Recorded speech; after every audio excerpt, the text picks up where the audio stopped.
दोस्तों, voice of Indus TV पारां अवां सभिनी खे भलीकार। आऊं आहियां अवां जो पंहिंजो अली नवाज़ आरी सर।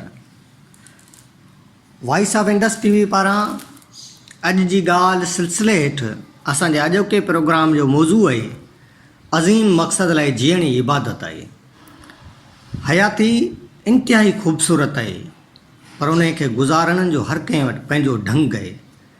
दुनिया में केतिरा माण्हू अहिड़ा बि हूंदा आहिनि जेके सिर्फ़ु पंहिंजे लाइ जीअंदा आहिनि, पंहिंजे सुख लाइ सोचींदा आहिनि, पर तमामु थोरा अहिड़ा माण्हू बि हूंदा आहिनि जेके ॿियनि काण जीअण जी जुस्तजू कंदा आहिनि। जेके माण्हू सिर्फ़ु पंहिंजे लाइ जीअंदा आहिनि, तारीख़ उन्हनि खे कॾहिं बि यादि नाहे रखंदी, ऐं जेके माण्हू ॿियनि काण जीअंदा आहिनि उहे तारीख़ में अमर लिखिया वेंदा आहिनि ऐं ख़ुदा बि उन्हनि खे पंहिंजे वेझो महसूसु कंदो आहे।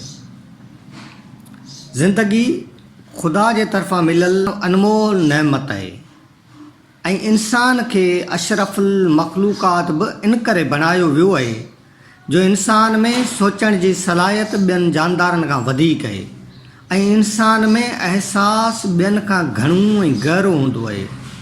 असांखे घुरिजे त असां उहा हयाती उन्हनि माण्हुनि लाइ वक़ुफ़ु करियूं जेके बेवस ऐं बेसहारा आहिनि, ऐं जॾहिं असां उन्हनि बेवस ऐं बेसहारा माण्हुनि मुतलिक़ सोचणु शुरू कंदासीं, उन्हनि मुतलाए जीअणु शुरू कंदासीं, ज़िंदगी असां लाइ बि वधीक अनमोल ऐं हसीन बणिजी वेंदी।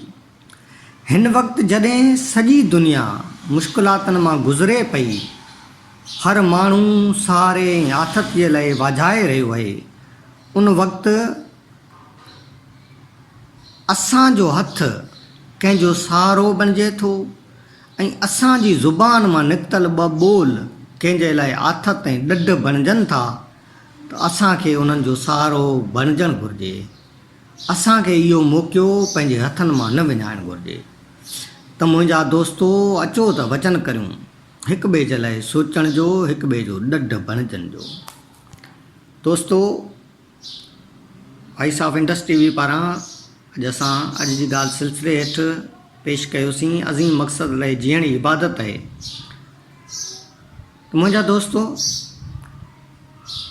पंहिंजे इंतिहाई क़ीमती घड़ियुनि मां के बि 5 मिंट कढी रुॻो इन हिकिड़े नुक़्ते ते सोचिजो ज़रूरु, छाकाणि जो जॾहिं माण्हू सोचणु शुरू कंदो आहे तॾहिं माण्हूअ जे ज़हन में सवाल फुटणु शुरू कंदा आहिनि, ऐं जॾहिं माण्हूअ जे ज़हन में सवाल फुटणु शुरू कंदा आहिनि तॾहिं माण्हू उन्हनि जे जवाबनि जे तह ताईं पुॼंदो आहे।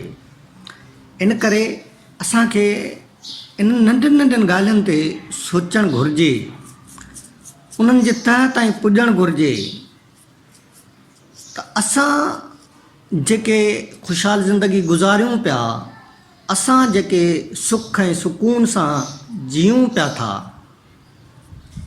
त असां खां अलावा असांजे आस पास ॿिया केतिरा अहिड़ा माण्हू हूंदा जेके 2 वेलनि जी मानी लाइ बि परेशान हूंदा। उन्हनि जो बि असां ते हक़ु आहे, असां उन्हनि लाइ सोचियूं, उन्हनि जे लाइ आथत बणिजूं, उन्हनि जो सहारो बणिजूं। जेकॾहिं उन्हनि खे असां 2 वेलनि जी मानी खाराए सघूं था, त तव्हां यकीन करियो ख़ुदा जे तरफ़ां असां इहा हिकिड़ी अनमोल नेमत हासिलु करे वरिती। दोस्तो, असांजी नंढड़ी ॻाल्हि ॿोल अव्हांखे पसंदि आई हुजे त असांजे हिन YouTube channel voice of Indus TV खे लाइक, शेयर ऐं सब्सक्राइब करण सां गॾु बेल आइकन खे ज़रूरु क्लिक कजो। ऐं हाणे अव्हां पंहिंजे मेज़बान अली नवाज़ आरी सर खे ॾींदा इजाज़त। सिंध सलामत, साथ सलामत।